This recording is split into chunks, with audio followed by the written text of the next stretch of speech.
Good evening, all Atmas. Today we are going to see under Bagavad Gita Gnana Yagna the next chapter 4, renunciation of action in knowledge. So in chapter 2 we have seen communion through knowledge. In chapter 3 we have seen communion through action. And here renunciation of action in knowledge. What does it mean? Whatever actions we do, we have to renounce it. Though we are doing those acts, we should renunciate, we have to renounce in and put it at the feet of Lord. Because the ultimate objective of our birth is Jivan Mukti. Jivan Mukti means what? We have to release all the karmas so that the soul releases and merges with the Paramatma. That is the Jivan Mukti. So, renunciation of action in knowledge. Knowledge means what? That is here the Gnana Yoga and Raja Yoga, Karma Yoga are both together. We are doing renunciation. How the renunciation comes means here Raja Yoga is also involved. Raja Yoga means making our mind to tune so that we do the acts by renouncing, by offering it to the God and doing those activities with the knowledge, the Gnana Yoga. What Gnana Yoga? All these actions what I am doing is nothing but release of my past karmas. As I told you, Vishnu is having this chakra. This chakra is rotating in the anti-clockwise direction. Means what? The clockwise you have added the karmas. Now it has been rotating in the anti-clockwise direction. So that's why Lord Vishnu is said to be out of God, generation, operation, destruction. Generation by Brahma. He has already created the Atma. He has brought the Atma to this world to release the karmas. And operation is done by Vishnu. What he does, he makes each human being, right from birth to death, to do all his duties without attachment. The ultimate objective is he wants to see that the human being releases his karma without attachment. That is the objective of this Bagavad Gita. This Gita Upadesam is for common man, right from birth to death, how he has to do his duties. Every duty one should not miss. If they miss, they accumulate karma. So all these duties have to be performed perfectly, but without attachment. But with involvement, but with interest, but with dedication, but with devotion. So when you are doing an act, when you say you should do things without attachment, means some say, if I don't have any attachment, what is the necessity for me to do? There is no incentive for me to do any act because I don't have interest to earn anything. It's not that case. See, whatever action for operation, that's why Lord Vishnu is attached with Goddess Lakshmi, because for running, for doing our duties, we need the support, economic support, because we are in the materialistic world. So we have to release our karmas by fulfilling these duties, and these duties can be fulfilled by mutual exchange of goods and services between the people. That is the thing. So in that respect, when we are doing a service, means you have to be compensated. If it is not compensated, they accumulate karma. And if you don't take it, of course, your karmic factors release, but it is not the basic natural principle. If you are doing an act, you are doing a service to somebody else, the other person is bound to pay. Otherwise, he accumulates bad karma. It is interdependence. The society lives in interdependence of exchange of goods and services between the people. A businessman manufactures the goods and sells it. So by which he makes income. That is, after meeting the raw material costs, production costs, labor costs, all these things, we will have the cost of production, cost of sales. And that the sale price minus cost of sales is the profit which he makes. And that profit, after paying tax, it is his income which he accumulates and fulfill his duties to the family, and beyond that he has to do this duty towards the society in which he is living. So that by which he releases the karma, but this has to be done without attachment. And here this renunciation of action, all the actions what you do, you are doing with knowledge. This action, renunciation of action is combined with knowledge. In knowledge means what? So you know very well, whatever today I am doing in action, this is not action, this is reaction to the already done action. Today I am facing a negative event means it is because the negative action already done, now I am facing this negative event. This is knowledge. So when I am facing this, what this knowledge should give me is, I should not accumulate new karma out of this action. While doing this, while facing this event, or while doing my duty towards this event, I should see only one thing, that this, by doing this event, I am releasing my karma. I should not expect what is the result out of karma, because result, as I told you, like a shadow, it comes. Whatever you are entitled to, you will get it. That is by nature. You should not expect it. But you have to have the only knowledge. Gnana is that today I am doing, by doing this act, I am releasing my karma. Yes. The result of this event, the result of my actions may be positive or negative. That means what?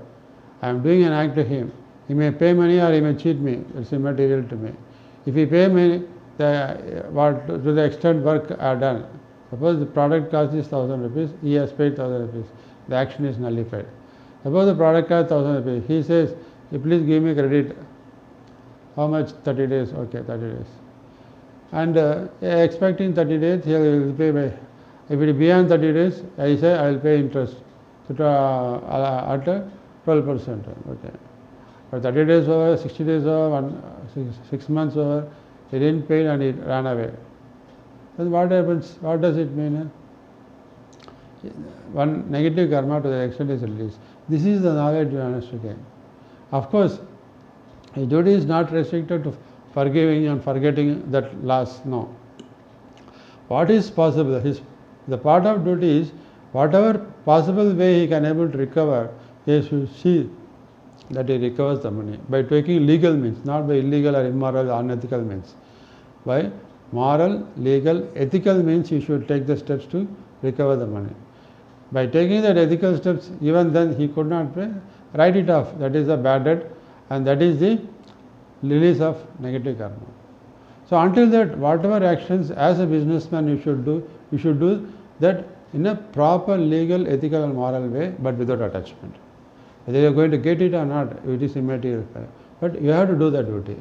Just by he has cheated, okay, let me forget it. Write it off. Directly write it off means you are committing a bad karma, because you are not taking any action to get realization.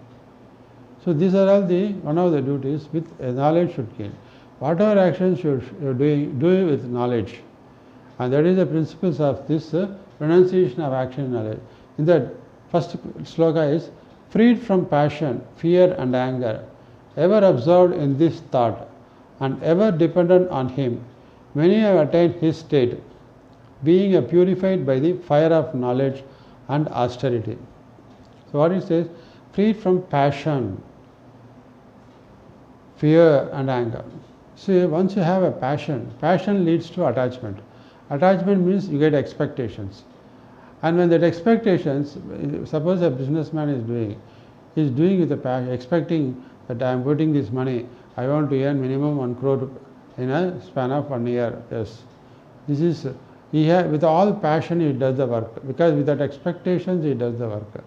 And he forgets that his actions, why they have taken the business, what is how much the success or failure, what is the business environment, economic environment, government principles.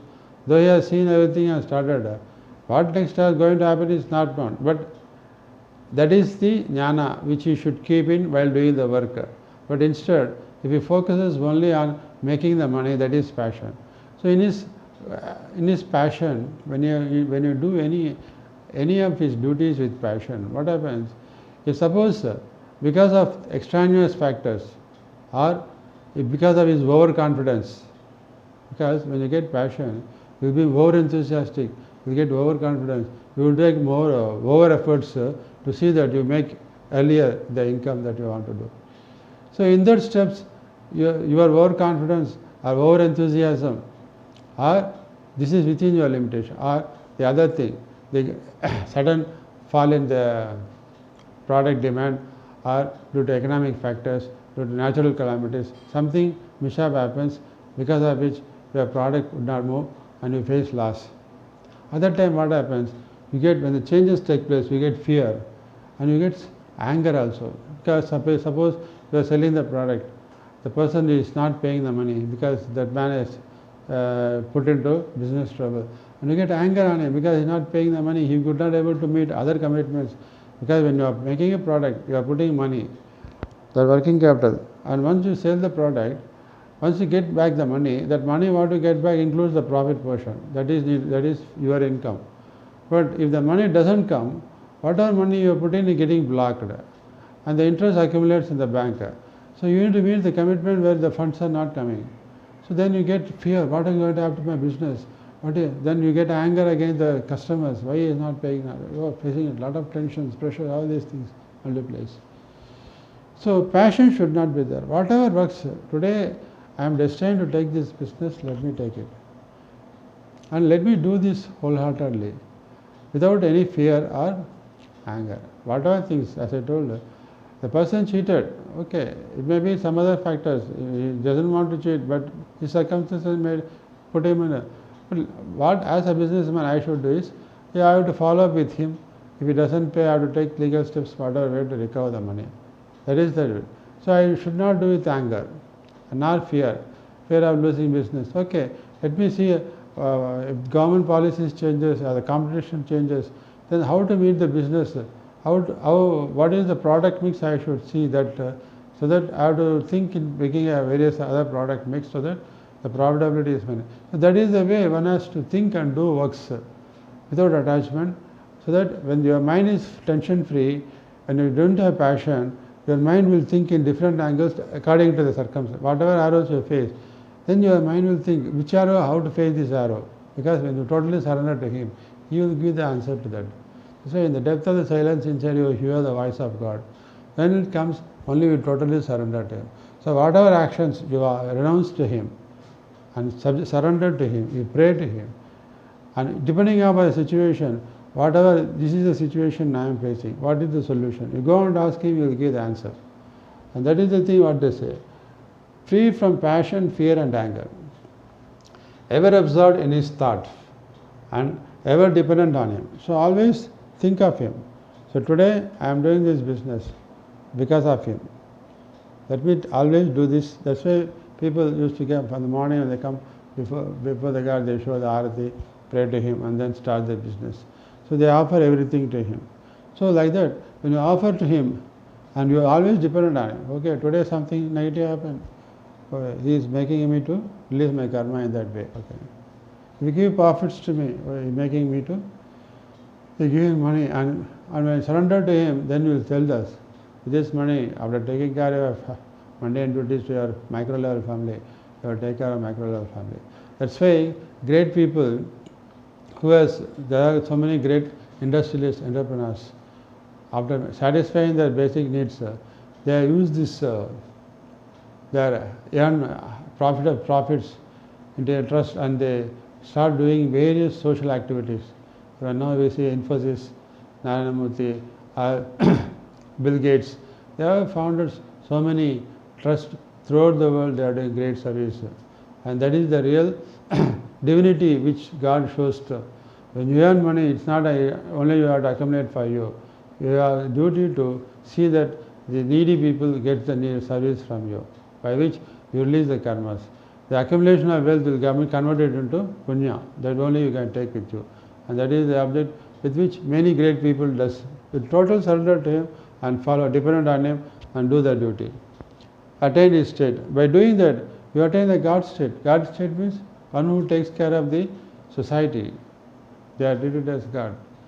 Like Shri Sai Baba, who has devoted entire life in healing people and guiding them to go in the path of peace. That is being purified by the fire of knowledge and austerity.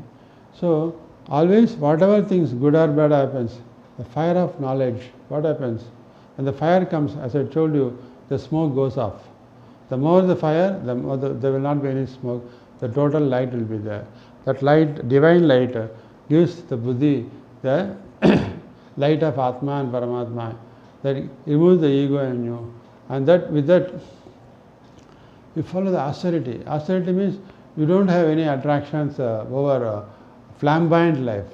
A simple, austere life you do, because this body needs a cover, that's all. Because the body is at all needs a cover, that's all. It doesn't need gold or ornaments, all these things for living. What is basic necessity? Austere living, simple food, sattvic food, austerity in living. That is the first step in keeping the mind under renunciation state.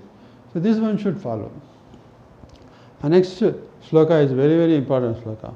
One who sees work in no work and no work in work, he is wise among men. Even while doing all work, he remains established in yoga. Very powerful sloka. This is one every organization, every people should follow to bring out maximum productivity out of them. What is this? One who sees work in no work. Work in no work means what? So I don't have any work. No work. That means I am idle. But for a common man, if he remains idle, what happens? From the subconscious mind, the past negative thoughts start coming from him, from inside, and that disturbs his peace. So yesterday, when bad incident happened, there is a big fight, and scolded in front of all the people. That reminiscence is continued to brood in the subconscious mind, and he didn't have any work in sitting, and the thought comes to him and disturbs. That when he disturbs, automatically he gets anger over the person. You want to take vengeance against that person. So when there is no work, at that time, if you leave aloof the subconscious mind, all the negative elements, ingredients, that is aberrations stored, from there the thoughts comes out. The negative thoughts comes out, and negative thoughts activate the senses negatively. The result, you get anger, dejection, vengeance attitude, crooked thinking to take vengeance, all these things negative. This accumulates karma to you. So this is because of ignorance, Gnana. So one should see, when you have no work, in that you have to see the work. What is the work? This is the knowledge. See, when you don't have any work, go inside and surrender to Him. Deeply go inside. So now I don't have any work means I have to go deep inside and spiritually emancipate myself. Suppose you have future plans, what to be done, what next, or how to fulfill this duty. You make a plan, surrender to Him, ask Him what is the next step to be done. Totally surrender to Him, go inside. He is the advisor to us. He is the ultimate Guru in us. The Atma Guru is the ultimate Guru. Go to Him and surrender to Him. So that is the perfect work which you can do when you don't have any work. So when you don't have any, you have to be happy that you got a communication with the Paramatma inside you.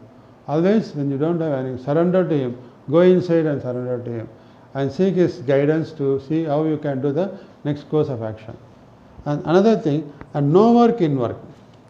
So no work in work means whatever work you are doing, in that you should see that I am not doing this work. I am not connected with this work. I am not attached to this work. You have to get involved in that work, but you should not get attached in the work. That means when you get attached, the obsession comes, passion comes. No. So whatever work I am doing, this is God willing. He has given me to release my karma. This is the duty which has been assigned to me. Let me do it and offer it to Him. I renounce that work to Him and do that without order. That is called no work in work. So whatever work is, accept that you don't have any work. By just doing it, because when you say no work means there is no expectations, there is no returns from it. You just do the work totally dedicated to Him. So one who sees work in no work and no work in work, he is wise among men, even while doing all work. He is wise among men while doing, because more the work you do, but without attachment, you don't have any stress, you don't have any strain, and your total involvement brings out your productivity and it brings out your inherent talents. That increases your knowledge about the work what you are doing, and you will be a welcome guest everywhere. The boss sees your talents. You are doing with total dedication but without attachment. That is the thing what is needed. He remains established in yoga. So, when you totally involved in that work without attachment, you are seeing no work in work. No work in work means whatever work you are doing, but without thinking that you are not doing the work. You are doing with full involvement, full dedication, as if you are not doing the work. You are totally involving in and seeing God in that. That is called no work. In that case, you don't have any stress or tension in doing the work.